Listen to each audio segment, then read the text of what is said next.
Hey there everyone, I'm that Scottish nerd that brings you gaming and entertainment related videos as well as Pokemon TCG content. If any of that interests you, be sure to subscribe down below as I do upload videos multiple times a week.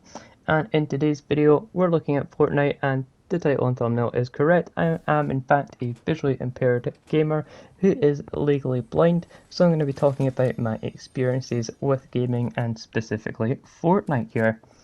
So Fortnite is a very simplistic looking game. Its textures are pretty, basic compared to a lot of other shooters, especially the most recent and modern shooters like Call of Duty, for example, or even Battlefield, which have lots of crazy and intense textures and gameplay things which make them very interesting and, great to look at, but certainly difficult for people like myself who are visually impaired and want to enjoy games.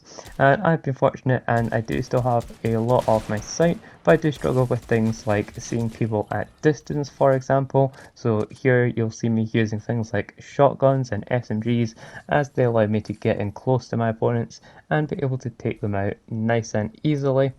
And I have been getting better at using snipers recently in Fortnite, which is nice since it is pretty satisfying when you get those nice one-hit headshots on people. Although I do take it a little bit too far here trying to do challenges on guards, but that's besides the point.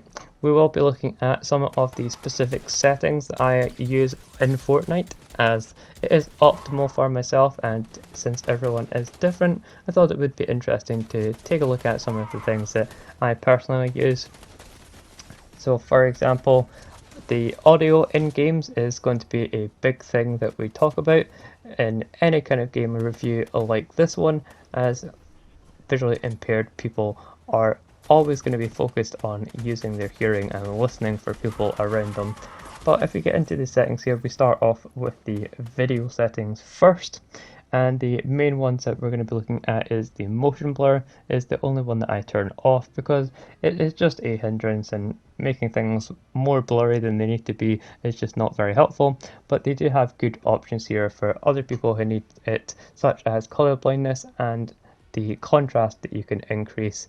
So if you are having a hard time with some of the colors in the game, then you can adjust the contrast or even the brightness as well, which I find in a lot of games I do also increase the brightness at times. But considering how colourful Fortnite is, I typically leave the brightness at default.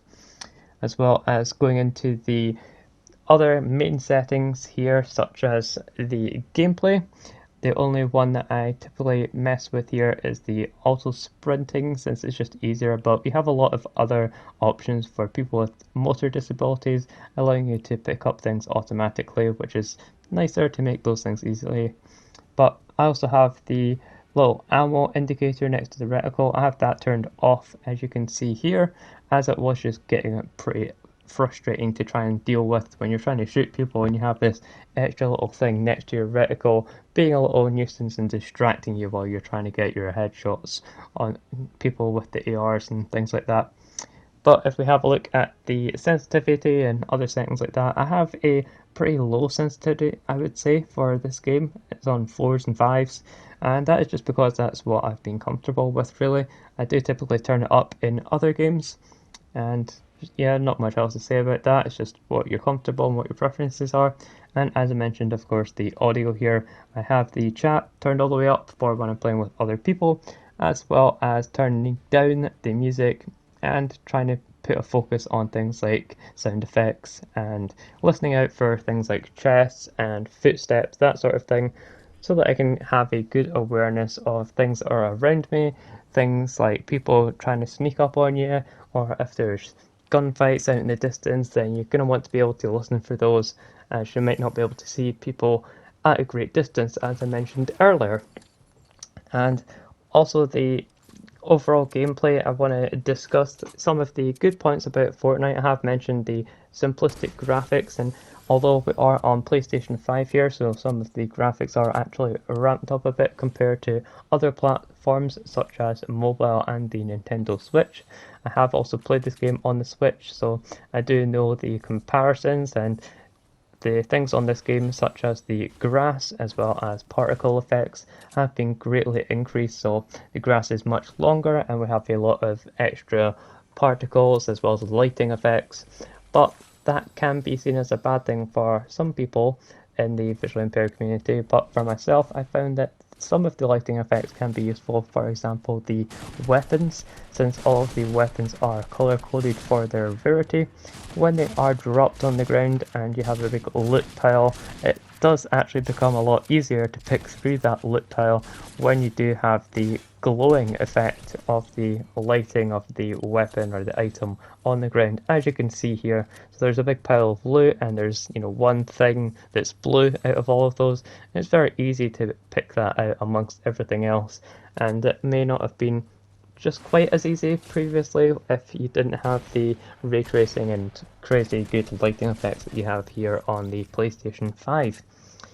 But if we talk about some of the improvements as well that we could make for Fortnite, some suggestions that I could have if I could, you know, have a say in trying to increase the playability of the game and accessibility. So personally, I have trouble going through menus, especially when you're in game and you're playing a fast-paced game like this. So you'll see here I open up my map quite a lot, especially for doing things like bounties or picking out the next location that I want to get to, as I'm not able to see the minimap very well. So what I'll do is I'll just bring up the big map, and that'll help me to locate where other people are, or if there's a crate, or where my bounty is, and I'll be able to track them down much easier if I bring up my map multiple times. As well as the little compass at the top of the screen there, that usually picks out red dots when people are shooting nearby. But considering I'm not able to see that very effectively, I just completely ignore it, and it's the same in other games as well, such as Call of Duty. I just typically ignore the minimap and elements like that, as they're not any use to me. But going through the inventory, when you open that up, everything is pretty small. So I think using a voiceover feature could be very useful to allow myself and other people with a visual impairment to go through the inventory system much easier, even if it was just a little short voiceover of the thing that you have highlighted. Maybe it said, you know, SMG or blue SMG, and then the amount of ammo that you have, or you say the amount of ammo first if that's of a higher priority.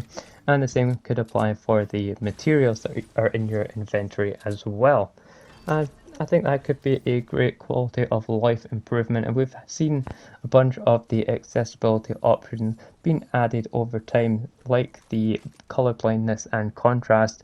So it's definitely within the realm of reason that Epic Games could add something like this into the game, as well as a host of other options that would be available to people to make the game as accessible and easy to play as possible, because they are certainly trying to appeal to as wide an audience as possible. But we'll close out this video here, guys. I hope you enjoyed it. Let me know if you like this style of video and you want to see any more reviews. I'm certainly looking to get into more gameplay videos like this one, as I am playing a lot of games. And yeah, just let me know your thoughts. Leave a like on the video if you did enjoy it, and I'll see you in the next one.